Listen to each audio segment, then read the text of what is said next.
8 from 9 here on Kiwi. A little something for the weekend with Sam Hunt.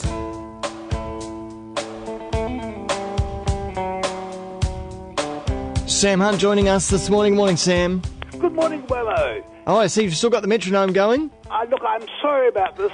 It's a farmer from the other side of the peninsula, and we've tracked it down, so apparently they're going to fix it up. But this little metronome will keep us going. It's actually quite handy, because, you know, if you're dropping off to sleep, if you're talking to somebody... Yeah. You know, it sort of keeps you alert. Wake up. Yeah, sorry about that, but it's one of the joys of living in these parts. Now, Sam, I'm confused whether or not I should be calling you by another name, some kind of title. Should you be the Honourable Sam Hunt? How should we do this going forward? So how far up the rank would you feel like going there, Wammo? When I first. The answer is it's non-titular. The award that I received, it's called the Companion of the New Zealand Order of Merit. I've got that right. So now, that word titular has kind of always amused me. It sounds a little bit naughty. It has. You know, have you had your titular checked lately? Have you got any medals hanging off it? So titular, I was reminded, of course, means titled. And when I first got my letter from Government House about 2 months ago, saying that I'd been put forward as a for this, and I at that point didn't know that if I accepted, whether it would have a knighthood or not, you know. And I thought about that. I suddenly was put on the spot. I thought, well, I'm going to have to make a decision. And I made the decision definitely not to. The more I thought about it, I just thought my whole life, you know, my whole life would change, because the interaction that you have with people, you know, like I go down to the store to get the mail and all that sort of stuff, and suddenly somebody be calling you Sir Sam, and you'd think, well, are they taking the piss, or you know, are they being obsequious, which would be even worse?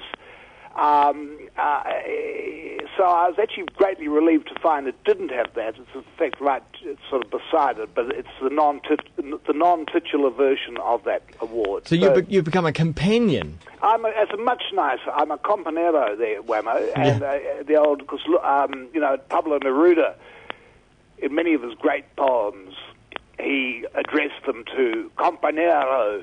And I have the sea, my name is Pablo, I have the sea, something compañero, beautiful, working wave over wave. And so companion is a nice thing to be. The other one is a commander. Well, I wouldn't want to be... Oh, I don't know. Oh, well, put a hat on and give me a big sword, you know. Exactly. Give me a big sword, but no. Anyway, so that's all that is about, and it's you know, it's been quite interesting. I got a QSM back 24 years ago, but it was much more protected this time. Didn't get hit on by all these journalists who want to do stories. I mean, certain people got hold of me through my manager. Yeah. But it was when I got a QSM in '86. I remember I was on tour, and I was at Tianau doing a show at Tianau the night it was announced, and it just, well, because I was on tour for a start, but it just went crazy.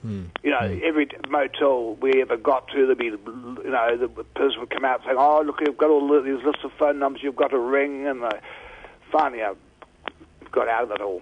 So but this time it's been well done, so that's good. It's all been made a lot easier too, because unbeknown to me, my webpage went up last week. Oh, did it? Okay. Yeah.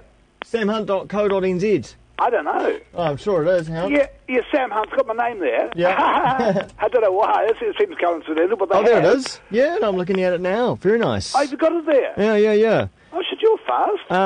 Well, it's a fast internet connection here. I see. Of course, you don't have to wind your one up, do you? No, exactly. It's not third well, world. I can put things there, you see, and you know, if I want to put a new poem there, you know. Actually, speaking of poems, I'll tell you a poem I mentioned last week.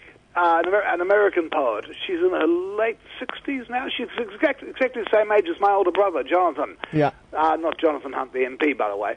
In case anyone's worried about my taxi chips. Yeah. Or your credit card bill, yeah. And my credit card bill, yeah. Oh, shame. Yeah. But I mentioned last week about Sharon Olds. I was talking again of Sarah Broom, whose poems hover around here because they're so good. I won't let them go. And I was applying that phrase, which would have been applied to Sharon Olds by a critic, which they described her as writing about the erotics of family love and pain.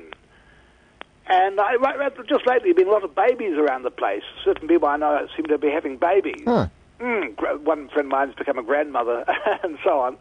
And it's been quite good. So I came across a Sharon Olds poem, which I'd like to do. May I read it to you? Yes, please. Called Her First Week.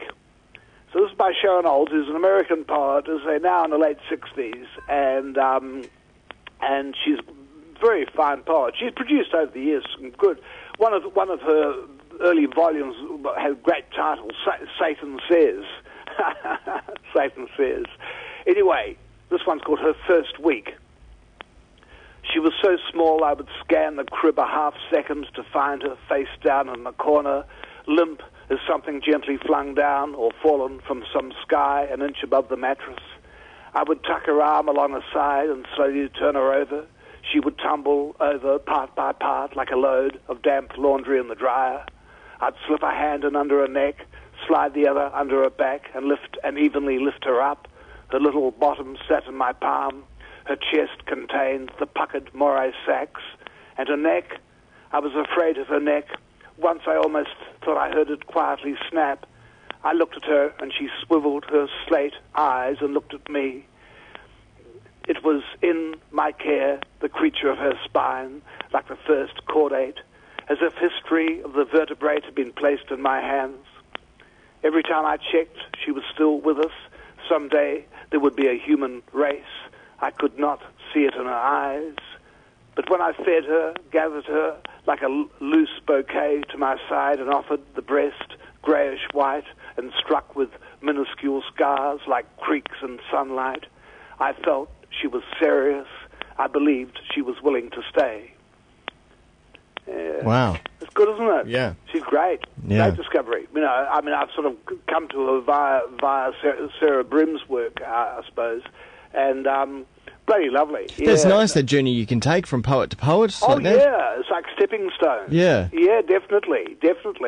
Yeah, very much so. I find that, and obviously with the songwriters and the music, same thing.